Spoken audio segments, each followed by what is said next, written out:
assalamu alaikum aray mi hiwri ko fo la landis ko jawontre parti mo alla taw hara ko jawontre parti mo ono wombe suivre fode ay image e tigga la puissance e équipe wombe ben dartare fi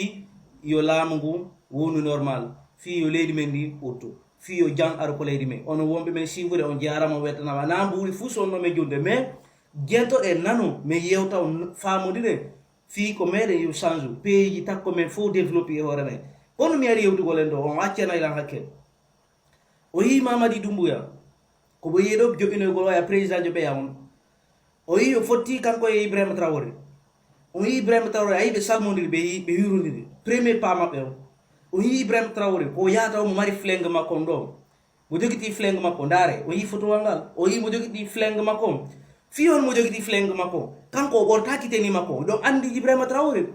ko coup d'état kanka de wadi wonono Doumbouya wadi ni coup d'état ko ni o wadi Niger kambe kadi ko coup d'état be wadi mais Ibrahima Traoré ba o wadi coup d'état makko kono o wadi premier pas kono o wadi o ar o inni o bay wadi coup d'état be si few be noddi mawbe lendi fop leɗɗi mabbe di fop be nodduno hoorebe kala be nodduno be inni tawte men golle leydi ndi leɗɗi fu sala be fop mawbe inni ok mais tawtimo o inni o bortata ko teni makko ayiye Ibrahima Traoré no joini e membre gouvernement makko fop himo joini ata mo son kandi mo yennude mo nyaadude oyna moi je suis militaire donc je préfère de vous dire la vérité ona jawgol auto kat ge hakkude mon Allah o wondi o yi Mamadi Doumbouya borti teni makko o dum do ni bandi yagal o borti teni makko ni billahi o nondude hakkuni Allah o yi Mamadi Doumbouya borti teni makko ni ko jawgol e kat ge e vite e Range Rover ko jawgol auto ji jane tu minuma ene wallo leydi on hani mantorade piji gonto annabi Yusuf de be ari wallugol himbe misra be jibbiti be tawti ko tay ko burbe ben tampude be woni wallutade hanno dare wono exemple e Mariam Touré ko honno woni wallutade na bi himbe burbe ben tampude Mariam Touré woni wallutade Mariam Touré ko himbe burbe ben tampude Mariam Touré woni wal akke ono Guinée uri ton hakkille mon ka on fete woni les amis on suta ko fewdi ko kala di men do la ilaha illa simi yi Guinée no jawa e auto ji piji gonto yaha Madina ara be anda ko federe to hey o yi Ousmane Gawal ni hal Ousmane Gawal e bala Samoura be lanni halkande la Guinée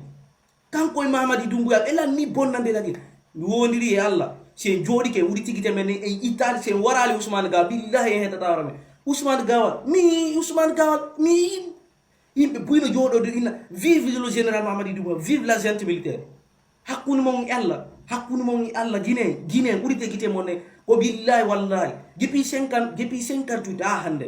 e hettali hore me ha joni hide ngender Guinée no way wakko nder gay kam ukka tawta ko menen dari do ga meden hide kaaje wonde den arde tawta be nder to à partir d'aujourd'hui jonni ndire juude mon et puis si lanni do kadi mi arano e docteur Mamadou Wuri Bariem mi arano e docteur abe men fop mi yewta be avec respect et dungal parce que ko mawbe am en fop medi ide jangude juude mabbe ide juulde baawa mabbe donc kambe hibe wadde kadi dawa hibe noddande ko enete ko dawa hibe noddande Allah feewi be aruta bita e lawol mo donc shawri be noddanali lambe be kadi be watti be lawol pewol andi haray lambe be daynama kambe kadi be hebalta o faayi parce que si be tewti ke El Hadj Sen Dalaba be lanni no perdide be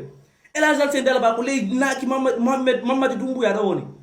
ley mabbe don ayi Ousmane Gawal ko woni yewti ko ne balero wo goto wata hadu ko Mamadi Doumbouya président ko candidat les amis sey mi do ayna mi wulluta billahi wallahi si mi Ousmane Gawal no yewta yewtere jugoto jono yeta go bawuri no déclaration jugoto parce que mo andi hunde wulbinike ko Ousmane Gawal tundu aden mo anda go ele Guinée o tata Guinée mon men